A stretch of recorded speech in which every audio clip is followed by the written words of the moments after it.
I ended up getting into one of those bands called Plum Nelly.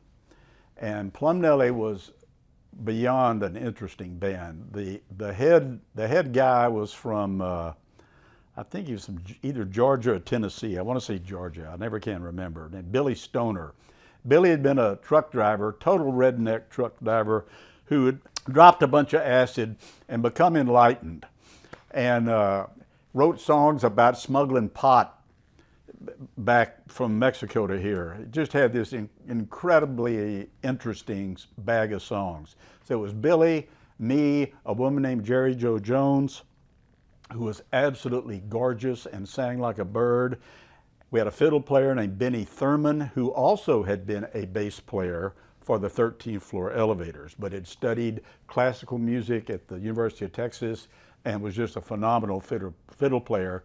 And around that out, we got a guy named Johnny Richardson on guitar, who is otherworldly. I don't think we ever rehearsed. We just played this stuff. Incredible harmonies, really cool songs. I started writing more. Oh, and I started writing songs when I was 15 and got my first guitar. So we were playing one night at the Austin Opry House, and this guy comes up, two guys came up and said, "We're from Nashville, and we're looking for some acts to get record deals with, and we'd like to hear some more of your stuff and bring you to Nashville." So this was in, I don't know, June or August or something, and they said, "We want you to come in October." So we got busy writing songs. We would get together at Billy's house, drink black coffee and smoke some stuff, and then sit down and write these songs. And October comes around, we all drive to Nashville and go into the studio with some session musicians. Now, Plum Nelly, one of its unique aspects was we didn't have a drummer. So we go into the studio with a drummer, a steel guitar player, a piano, I'm playing bass, Benny's playing fiddle, Johnny's playing guitar. And one day we do basics on, I think, 4 or 5 songs. The next day we do vocals. And the interesting thing about this deal was that this production company, which was, a production company is somebody that takes an act and gets them a record deal and, you know, makes them famous and makes a lot of money. The production company was affiliated with Screen Gems, which was a TV production company, and they were just getting their feet wet in the music business. So we recorded for Screen Gems. We did not get the record deal, but one day I got a call from these guys saying, "Hey, we really like that Black Eyed Susan that you wrote. We think Elvis can record this." And I'm going, "Yeah, okay, Elvis."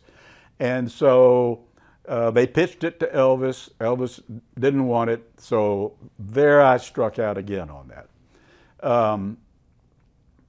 Heady times, to say the least. We didn't get a record deal. I didn't get the Elvis pitch, but about 6 months later, I go to get my mail, and there's a check there from BMI for $14,000.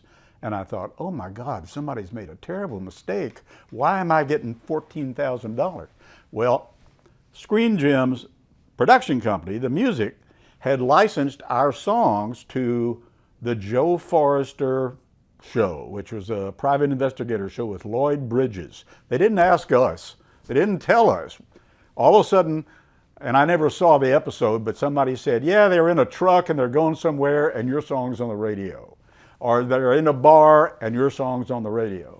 So for probably 10 years, I got a diminishing amount every quarter from BMI, which collects money for payment of usage. And it went down and went down to a couple of bucks. And then the next one, you know, I got $8,000. And they licensed the Joe Forrester show in Japan and Switzerland and Norway. So I think the last check I got was maybe 15 years ago for $2.64. So that was my big flash.